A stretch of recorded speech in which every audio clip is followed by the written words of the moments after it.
র্যাবকে আপনারা এখনো পর্যন্ত তাদেরকে বিলুপ্ত করবেন নাকি বাতিল করবেন আমরা জানি না। এই যে আওয়ামী লীগের হাইকমান্ডে যারা ছিল, সেনাবাহিনীর কাছে 626 জন আশ্রয় নিয়েছিল, তাদের তালিকা কোথায়? তারা কি পালিয়ে গেল নাকি দেশে আছে? অপরাধীদের বিচার না করলে আপনি কিভাবে মানবাধিকার প্রতিষ্ঠা করবেন? এখনো পর্যন্ত অন্তর্বর্তীকালীন সরকার সেই 626 জনের নাম প্রকাশ করেনি। তারা যদি পালিয়ে যায়, এর দায়ভার কাদের? যদি সেখান থেকে মুক্ত হয়ে পালিয়ে যায়, আমি ধরে নিলাম যে ওবায়দুল কাদের সেখানে ছিল সেই 626 জনের মধ্যে, তাহলে ওবায়দুল কাদের যদি সেখান থেকে বের হয়ে এসে পরবর্তীতে বর্ডার ক্রস করে পালিয়ে যায়, দায়ভার কাদের? সেনাবাহিনীকে নিতে হবে, ডক্টর ইউনূসকে নিতে হবে। আমরা সেই বিষয়ে কোনো আলোচনা দেখছি না। আওয়ামী লীগের হাইকমান্ডের এখনো পর্যন্ত একজনকে গ্রেপ্তার করা হয়নি। শেখ পরিবারের এতগুলো এমপি ছিল, কাউকে গ্রেপ্তার করেছে? অপরাধীদেরকে গ্রেপ্তার না করলে, যথাযথ শাস্তি না দিলে বাংলাদেশে মানবাধিকার প্রতিষ্ঠা পাবে না। আমার বক্তব্য হয়তো বড় হয়ে যাচ্ছে, আমি সংক্ষেপ করব, একটু সংক্ষেপ করতে। এখানে বাংলাদেশ জাতীয় মানবাধিকার কমিশনের কথা আসছে। এই কমিশন গত 15 বছরে কোনো কাজ করে নাই। সুতরাং এই কমিশন, এই নামে বাংলাদেশে কোনো মানবাধিকার সরকারি সংগঠন থাকতে পারে না।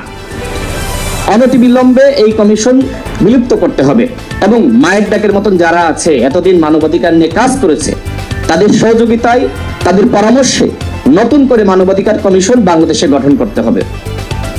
এবং এখানে আরেকটি বিষয় আসছে, সেটি হলো যে আপনার 6টি বিষয় এখানে বলে দেওয়া হয়েছে। আসলে বলতে গেলে অনেক সময় লাগবে, আমি এই বিষয়গুলো নিয়ে এত বিস্তারিত এখানে বলার সুযোগ নাই। দেখেন, অধিকার একটি রিপোর্ট প্রকাশ করেছিল যে আপনার 2699 জন 19 থেকে 23 পর্যন্ত এখনো পর্যন্ত বিচার বহির্ভূত হত্যাকাণ্ডের শিকার হয়েছে। আর আমরা এই আন্দোলনে আমরা এখনো পর্যন্ত যে তথ্য পাচ্ছি, প্রায় 1500 গণহত্যার শিকার হয়েছে। আমাদের ইউনূস স্যার গতকাল তিনি জাতিসংঘে ভাষণ দিয়েছে। এরপরে যেটা প্রথম আলো নিউজে আসছে যে আইসিসিতে অভিযোগ দায়ের করতে পারে বাংলাদেশ, পরামর্শ দিয়েছে। তার মানে বাংলাদেশে বিচার হবে কি হবে না সেটি নিয়ে অনিশ্চয়তা আছে। আমরা মনে করি যে এই বিচারের ক্ষেত্রে এবং আওয়ামী লীগ যে গণহত্যা চালিয়েছে, অবশ্যই আইসিসিতে আমাদের মামলা করা দরকার শেখ হাসিনার বিরুদ্ধে।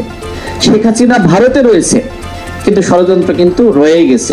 শেখ হাসিনা ভারতে, কিন্তু আমি তো দেখছি যে ফেসিবাদ রয়ে গেছে সচিবালয়ে, পুলিশে, র্যাবে, সর্বত্র ফেসিবাদ রয়ে গেছে।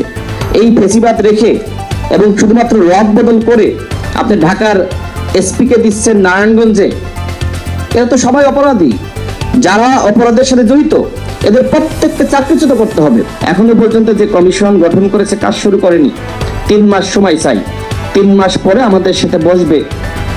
তো 3 মাস তারা কি কাজ করবে আমি আপনি কেউ জানবো না। রাষ্ট্র সংস্কার করতে এত ধীর গতিতে এগোলে রাষ্ট্র সংস্কার হবে না। ইতিমধ্যে আওয়ামী লীগের পুনর্বাসন শুরু হয়ে গেছে।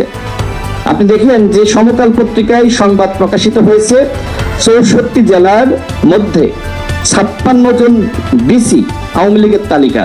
কারা নিয়োগ দিল? 2 জন সমন্বয়কের নাম এসেছে, হাসনাত এবং সার্জিক। এখনো পর্যন্ত আমরা ব্যাখ্যা পেয়েছি? তারা উত্তর দিয়েছে? এইভাবে যদি চলতে থাকে রাষ্ট্র সংস্কার কিভাবে হবে? আমি তো বিশ্বাস বা আস্থা রাখতে পারছি না যে এই সরকার রাষ্ট্র সংস্কার করতে পারবে। তাদের সক্ষমতার দুর্বলতার আমার কাছে, আমার চোখের সামনে মনে হচ্ছে যে তাদের সক্ষমতার ঘাটতি আছে, যথেষ্ট দুর্বলতা পরিলক্ষিত হচ্ছে। 50 দিন অতিবাহিত হয়েছে, এখনো পর্যন্ত আইন শৃঙ্খলা পরিস্থিতি তাদের নিয়ন্ত্রণে নাই। যদি আইন শৃঙ্খলা পরিস্থিতি তারা নিয়ন্ত্রণ করতে না পারে, সবকিছু তাদের কন্ট্রোলে না আনতে পারে, তাহলে কিভাবে রাষ্ট্র সংস্কার করবে, কিভাবে গণতান্ত্রিক পুনর্গঠন করবে? আমার কাছে একটি আতঙ্ক কাজ করছে। 1/11 আমরা দেখেছি যে সময় তত্ত্বাবধায়ক সরকার আসলো, ফাংশন করতে পারেনি, তখন কিন্তু 1/11 হয়েছে ফখরুদ্দিন মনিউদ্দিনের সরকার। ঠিক একইভাবে ডক্টর ইউনূস স্যারের নেতৃত্বে যে সরকার এখন গঠিত হয়েছে, তারা যদি ফাংশন করতে না পারে, সবকিছু কন্ট্রোল করতে না পারে, তাহলে স্বাভাবিকভাবে আরেকটি 1/11 হবে। সেনাবাহিনী বলবে যে তোমরা পারছো না, এখন আমরা রাষ্ট্রের নিয়ন্ত্রণ নিব। খুব অস্বাভাবিক, খুব তিক্ত লাগছে, খুব কঠিন লাগছে শুনতে, কিন্তু এটি সত্য। এই সরকার যদি আগামী 1 মাসের মধ্যে সবকিছু নিয়ন্ত্রণ করতে না পারে, তাদের নিয়ন্ত্রণে সবকিছু না যায়, তাহলে আরেকটি 1/11 হবে, হওয়ার সম্ভাবনা রয়েছে। সেই জায়গা থেকে আমরা যেটি মনে করি যে অন্তর্বর্তীকালীন সরকারের উচিত দলগুলো সহযোগিতা নেওয়া, একই সাথে সিজিএস সহ যে সকল সংগঠন রয়েছে যারা রাজনীতি নিয়ে দেশ নিয়ে ভাবে তাদের সহযোগিতা নেওয়া। আমি যতদূর জানি যে কারোর সহযোগিতা নিচ্ছে না।